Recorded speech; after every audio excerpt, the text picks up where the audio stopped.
وجاد كل بأمن وشكور إلى ولي المؤمنين وسكور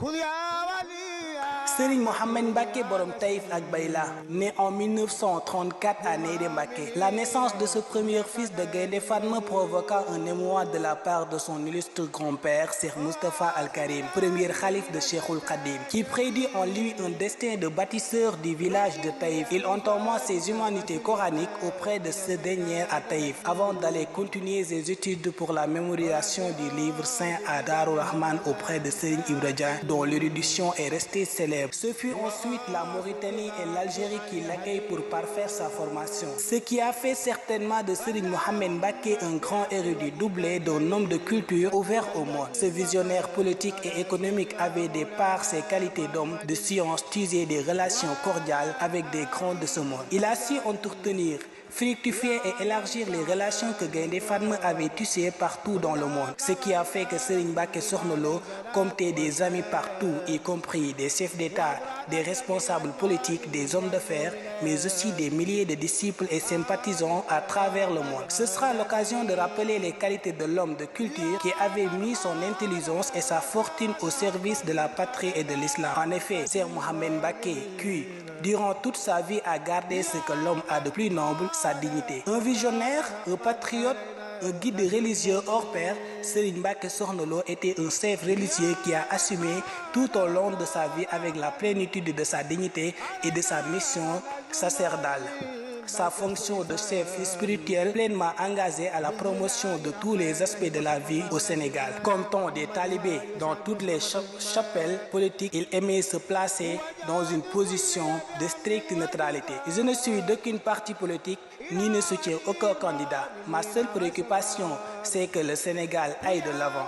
Je suis avec quiconque pose des actes pour faire avancer notre pays. Sa mission fondamentale était d'œuvrer pour un Sénégal prospère et fort dans une Afrique unie respectée à l'intérieur comme à l'extérieur. Sa vaste culture, sa sagesse, sa générosité, son amour du travail étaient tels que nombreux sont ceux qui aimaient sa compagnie. Par ailleurs, c'est là où Serigne Mbacké a réalisé des merveilles. Il a donné un cachet particulier aux activités de la fédération du groupement religieux et culturel des disciples de Cheikh Ahmadou Bamba. Créé par son illustre ascendant Serigne Cheikh Gaïndé Fatma, en effet, ces entités, sections, wilayas, jeunes et femmes, qui s'identifient aux villages et villes de leurs membres, sont des véritables organisations de développement économique, culturel, éducatif et social, d'où à leurs actives implantations de plusieurs écoles dans toutes les localités du pays et de la sous-région. Le développement d'activités agricoles, élevage, etc. au profit de ses membres qui n'ont pas un emploi rémunéré, le plus grand éducateur et le plus grand moralisateur. Il saisissait toutes les occasions, surtout lors des moments de rassemblement, pour recevoir tour à tour les daïras et les organisations des groupes de disciples venant de partout du pays et même de l'étranger, pour raffermir leur foi. En éducateur humble, Serigne Mohamed Mbacké recevait les disciples et les entretenait de Dieu et de son prophète en leur rappelant les vertus qui sont les seuls aptes à faire des mourides sincères. Il insistait beaucoup à ce que la solidarité et l'entraide soient les piliers, la base d'action de toutes les fédérations de disciples qui sont sous sa charge pour Serigne Mohamed. Les recommandations de Serigne Touba sont celles de Dieu et il les respectait scrupuleusement et les faisait aussi suivre à l'ensemble de ses disciples. Partout où il passait, il semait la foi, l'amour du travail et de son prochain dans les sentiers de Dieu, conformément à ceux qui l'ont précédé. Il demeurait ainsi un défenseur sans faille des valeurs mourides, tout en se référant en toute occasion au fondateur de la confrérie. Il devenait ainsi le plus grand éducateur et le plus grand moralisateur de son époque. Ses nombreux presses peuvent en témoigner. Partout où il passait, dans le pays et à l'étranger, le cheikh a revigoré la foi musulmane, redonné aux talibés leur dignité et leur responsabilité. Tous ceux qui, parmi les disciples, ont épousé ces valeurs se présentent aujourd'hui comme la source la plus dynamique, la plus disciple, la plus ardente au travail dans la communauté mouride. Ce qui explique à grande partie l'adhésion massive des intellectuels dans ces différentes organisations. Un monument de générosité, Serigne Mbacké était d'une générosité et d'une grandeur de cœur inégalable. Il savait régler les problèmes qu'on lui soumettait sans calcul aucun.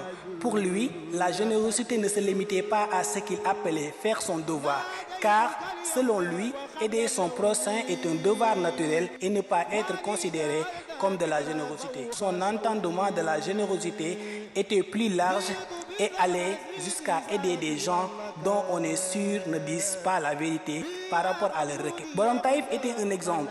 Il faisait de la sorte que tout ce qui vivait dans sa maison lui était proche. Aucune barrière, aucun intermédiaire n'existait pas entre sa famille, ses talibés et lui. Il discutait avec tout le monde, se préoccupait des problèmes des uns des autres, l'ambiance des khadara, etc.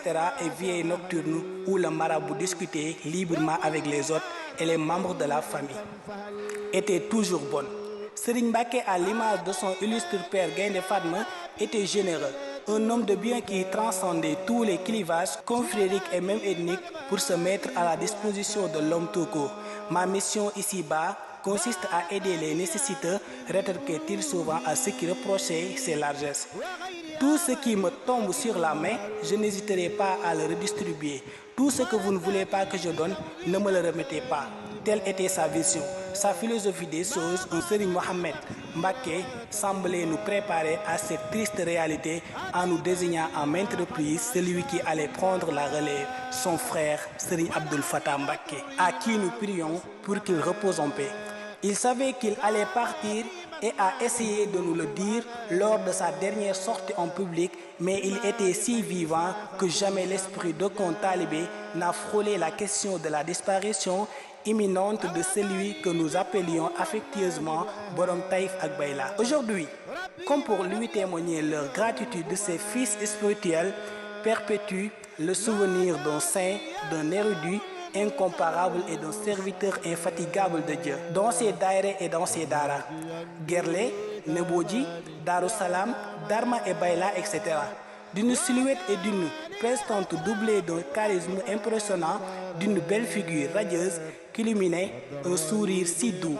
L'ombre de Serigne Mbacké Sokhna Lo plane à jamais sur ce village de Taïf, qu'on imagine difficilement sans lui, tant il faisait corps avec l'ambiance des lieux, et c'est tout naturellement que son mausolée, qui ne descend plus jamais, qui est situé à la devanture de la résidence Cheikh Moustapha bâti à hauteur de milliards dans ce bourg fondé il y a plusieurs décennies par son grand-père, tronçon avec le décor rustique de ce village qui servit jusqu'à son dernier souffle. À l'âge de 71 ans, Serigne Mbacké est parti pour ne plus revenir, laissant pantois un peuple abasourdi, encore incrédule d'avoir compté dans ses rangs un homme d'une telle dimension, une véritable icône.